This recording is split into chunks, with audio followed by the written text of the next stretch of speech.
Guérit Business. Guérit Business est enfin là pour vous aider à booster votre chiffre d'affaires. Opérateurs économiques, commerçants, artisans et autres, cet espace est à vous. Sur l'émission Guérit Business de Guérit TV Monde, le client peut présenter les produits dans la langue de son choix. Pour tout renseignement, veuillez vous rapprocher du service commercial du groupe de presse La Guérite ou appeler le 00229 97 26 26 111. Guérit TV Monde, le leader de Web TV au Bénin.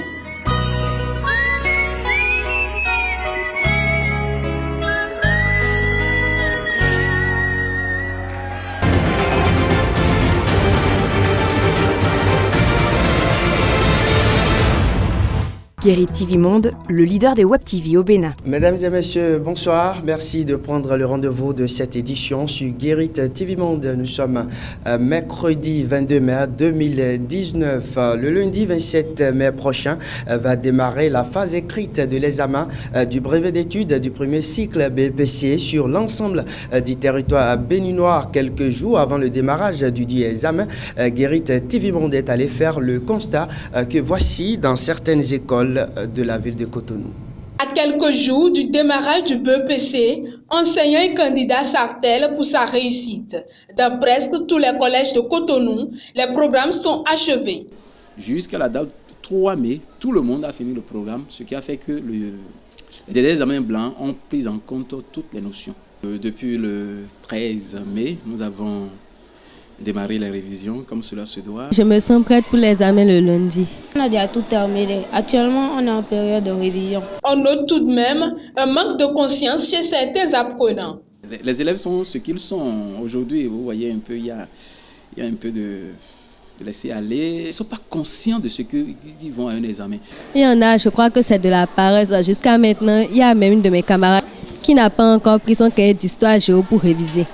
Face à cette situation, les enseignants invitent les candidats à une prise de conscience. Nous interpellons vivement les parents par rapport à leurs responsabilités, à nous accompagner dans ce projet éducatif-là.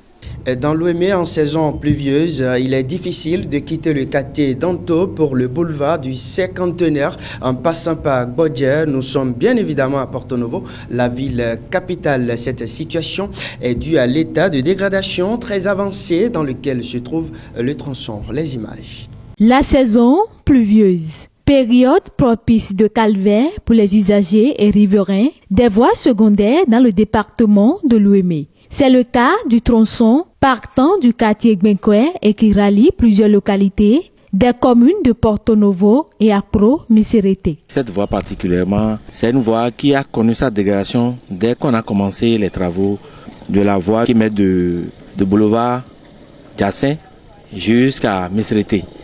Parce que c'est la deuxième voie de déviation. Et c'est pas ici que les gros porteurs prennent habituellement pour pouvoir rejoindre Miserete. À chaque saison pluvieuse, la voie est impraticable. On a barré, on ne veut plus que ça ne peut pas plus passer. Parce que nous, on est chez nous.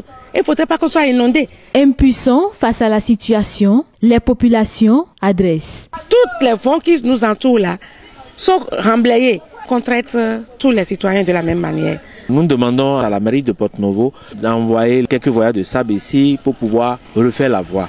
Des mesures idoines doivent donc être prises pour soulager les peines des riverains et usagers de cette zone. Voilà, refermons ce journal avec ce qui fait le contenu de la manchette du quotidien Matin Libre dans sa livraison de ce mercredi 22 mai 2019.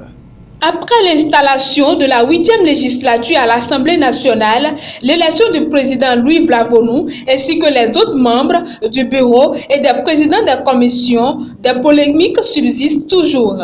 D'après le quotidien, beaucoup de noms avaient circulé pour ne plus être confirmés. Il s'agit entre autres de Saka Lafia, Alassane Seydou, Abdoulaye Biochane, Robert Bian, Augustin Aronvoy-Bla, Jean-Michel Abimbola et autres. Hier mardi, c'était la mise en place des commissions après la constitution des deux groupes parlementaires. Au total, 5 commissions ont été mises sur pied et les présidents de chaque commission élus.